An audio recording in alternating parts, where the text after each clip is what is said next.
Hey guys, welcome back. Joey Vegas Detect again. How you guys doing today? Hope you guys are doing well. My Friday, wanted to get out here and do a quick little video for you. Well, I just got my fresh batch of lemon ginger brew. It's nice to have one of these crispy things in the morning. A little detox action. Anyways guys, the topic that I wanted to talk with you guys today about is, I don't know if you can see that, but yeah, park police, man, as you saw on the thumbnail. Now the reason that I want to make this up, man, is you know, a good person that I know made a video the other day, and his name is Danny. Okay, so if you see Danny Boy Just a Diggin', real nice guy, man, and he's a supporter of so many channels, man, and he's always given me encouragement from day one. He was probably like one of my first subscribers to my channel. And just a really nice guy. He would never hurt a fly, you know, and I know that he loves this hobby so much. And he just recently uploaded a video day before yesterday that he said that one of his honey holes, one of his favorite go-to parks that produces for him, police went up to him and basically kicked him out and told him he can no longer detect there. No longer detect there, guys. And you know, I could just tell by the disposition in his face that it really hurt him, man. You know, it really hurt, and it hurts me when I see something like that happen to somebody who's just a good old boy, a natural, you know, a lover of this hobby, and he no longer can detect at a park that he's been going to for years, bro, years. And the police officer, from what Danny said, was actually professional and nice to him, and you know, wasn't like being forceful or, you know, or rude to him. But they said that the reason that he was getting kicked out is because somebody's been going there and basically they've been detecting, cutting up plugs, opening them up, leaving the plugs open, and not even removing the trash.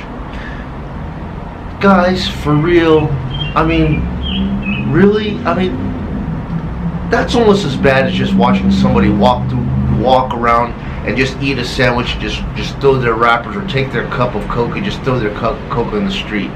I mean, I don't see that too much. Even from the homeless guys, I don't see that stuff, man, you know? And to think that there's somebody in our community that would actually do that, that type of an individual has to be either a beginner or just somebody who found a detector in a garage sale and just wanted to go out there, and he's pissed off because he's not finding nothing on his first day. Cut an ugly hole, leave it open, and just walk away, just leaving this type of damage all over the park. And because of something like that, now Dan cannot go to one of his favorite parks to detect anymore, guys. And I tell you, man, you know, look, for many of you guys, this is not going to affect you because you don't do park metal detecting. You know what I mean? You tend to like to go to, you know, permissions, or you drive out of town and do those other things like that. So this doesn't affect you. But for me, I'm only into park metal detecting. I'm into park metal detecting because it's convenient. You know what I mean? It's like I can just hop in a car, and within a 10-mile radius of my house, not even 10 miles, guys, 6 miles, 5 miles.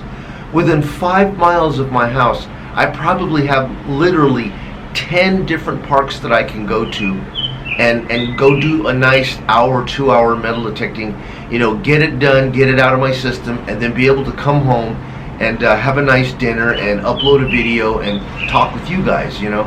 So having to drive way out of town, and people come up to me all the time and tell me, hey, Joey, why don't you like drive, you know, 35 miles this way, then when you hit that cutoff, it's gonna fork to the left and it's gonna take you down to this minefield and this and that. I'm like, bro, I'm not trying to make an adventure out of this, you know what I mean? Convenience is what makes this hobby worth it for me. If I've got to drive way the hell out in the middle of nowhere to go detect, well, first of all, who the hell's out there? Who goes way the hell out there? I'm not looking for relics. You know, I like fresh drops. I like things. I like pieces of jewelry. This, even though this might not be worth nothing, I mean, this thing right here, I actually found this at a park. You know what I mean? And it makes me happy every time I look at it. I'm like, you know, this was lost forever to be. Somebody lost it, and it was never to be found ever again.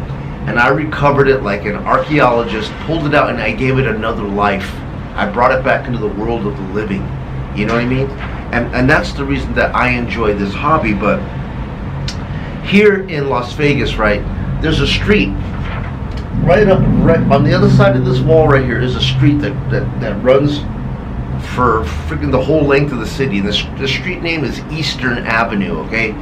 Eastern Avenue is the dividing point between Las Vegas and Henderson. The two cities used to be completely spaced apart. And Henderson Boulder City was responsible for making the Hoover Dam. But since Vegas and Henderson has grown so far out, they've hit together, and right now the two jurisdictions is basically one. Las Vegas police go over there and Henderson police go over here, and it's just all one. So if they were going to ban it, it's going to be a ban on all parks. It's not just going to be you're banned to detect at this park and well maybe one down there. No, man, I mean the county is going to ban it. If one park bans it, you're pretty much banned across the entire board. You know what I mean? And I don't want that to happen. Now for me, I'm kind of lucky because nobody does it where I'm at. You know, I'm seen as like the strange dude at the park because nobody comes out there with metal detectors where I'm at. So I know basically I'm the only one. And if I'm not there, I don't have to worry about who's going to be at the park after I leave or on days that I don't go there, just digging holes and tearing things up. You know, I don't have to worry about that because, like I said, I'm the only one that's actually ever out there. And I'm not going to screw myself. And I'm, like I said, I'm very, you know, considerate when I actually go metal detect. I keep myself low key. I try not to go to the park loaded up looking like a tactical SWAT officer, you know what I mean?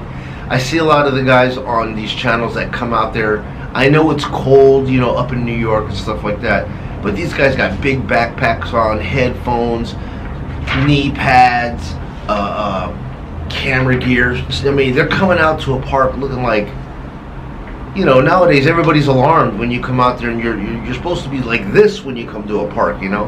And that's the reason why I came up with my little you know, belt contraption there, because when you see that, you don't look like anything. You look very you know, aggressive, and that's how I want to come out to a park, because I want people to just look at me and say, oh, he ain't doing nothing, and just keep walking by. But if you come out there all camouflaged out with all this crazy, oh, God forbid if you come out there with a digger, oh, no, it's not going to happen. You know, so I keep myself very low-key when I go out to the park. I try not to cut plugs in the visual line of somebody that's around me, and I just keep it moving. You know, get down, get very efficient at popping it in, popping down on the ground, pop the plug, extract, close it up, make it clean, and keep moving. You know, and as long as I've been doing that now, I've been able to stay in this hobby for about 8 years now, and I love it. I haven't had too much problems other than crying Karens, want to know what it is I'm doing, but never a park official has ever walked up to me and given me any problems, and I don't want that to happen. Now, like, I see these guys, you know, in UK, they message me and they tell me, bro, in UK, we're just absolutely not allowed to dig in parks or even in the city, period. The only way that we get to do metal detecting is that we have to drive out to somebody's permission and ask them, can we go on your property and detect your property? And that kind of sucks, man. I mean, that's kind of inconvenient because you've actually got to go and make a day of it. You know, when I was living in Oceanside, metal detecting was not illegal on the beaches. You know what I mean? Because for the most part, you would sand scoop something, the waves would come in and fill it right up. You know what I mean? And it was not a problem. Here at the park, you have to understand that we are on a piece of property that is owned by somebody else. So it is a privilege to do what we do in a park. When I sell metal detectors to guys here in Vegas, for the most part, these guys live inner city. You know, and they live inner city parks. Now, I don't know that the inner city parks really have a lot of people that even give a damn about the condition of the park, if it's tore up or not like that. Not saying that those guys will tear it up, but you can get away with a lot more in an inner city park. But when you're in a better neighborhood and those parks are landscaped and manicured, they don't want to see damage done. So guys, you know, I don't want to make this a long drawn out you know, video. I'd rather be out there doing some detecting, but please, if you guys are a park metal detectorist, please do all of us in the community a favor. Take care of the holes that you dig. You know, be considerate, be conspicuous, be courteous, if you can, because we don't want to leave a bad taste in the public's mouth. We don't want to have interactions with, officials, park groundskeepers, or even the police, that is going to put an end to us, enjoying this hobby. Because, if that were to happen, then this hobby would be over for me, and in essence, the channel would be over for me. Because it's about. I mean, it is a hobby channel, but it is a detecting channel. And man, I dread the day that I go out there and I see a new addition to the park sign that now says that metal detecting is banned. So we don't want to see that, guys. Let's do our absolute best as a community to be professional at what we do. And guys, I'm going to leave you guys with that. Thank you so much again for watching another episode of Vegas Detect. I'm Joey. I'm going to get out there and see what I can find today. I don't know if I'm going to use this guy or my lighter Quest back here. I've been wanting to get out there and use this Quest with my little teeny coil, but I had to relearn it last night. It's been sitting on the wall so long, I had to go back and relearn all the numbers again, but gotta get to it. Anyways, man, that's it. You guys be well. Salute. Have a good afternoon.